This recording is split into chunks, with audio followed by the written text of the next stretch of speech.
മനുഷ്യരുടെ മുമ്പിൽ ഒരുവൻ പരിപൂർണനെങ്കിലും അങ്ങിൽ നിന്ന് വരുന്ന ജ്ഞാനമില്ലെങ്കിൽ അവൻ ഒന്നുമല്ല. ദൈവത്തിൽ നിന്ന് വരുന്ന ജ്ഞാനമില്ലെങ്കിൽ, ദൈവത്തെക്കുറിച്ചുള്ള അറിവില്ലെങ്കിൽ അവൻ ഒന്നുമല്ല. ദൈവം എല്ലാത്തിനേക്കാൾ ഉപരിയായി ജ്ഞാനികളെ സ്നേഹിക്കുന്നു. ജ്ഞാനത്തിന് വലിയ വിലയുണ്ട്. സ്വർണത്തേക്കാൾ വെള്ളിയേക്കാൾ കൂടുതൽ വില ജ്ഞാനത്തിനുണ്ട്.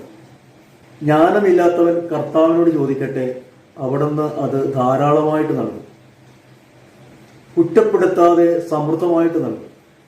ജ്ഞാനിയായ പൗലോസ് അപ്പോസ്തലൻ പറയുന്നു, യേശു ക്രിസ്തുവിനെ കുറിച്ചുള്ള ജ്ഞാനം കൂടുതൽ വിലയുള്ളതിനാൽ ഞാൻ സർവ്വതും നഷ്ടമായി കരുതുകയാണ്, എല്ലാം ഉച്ഛിഷ്ടം പോലെ കരുതുന്നു.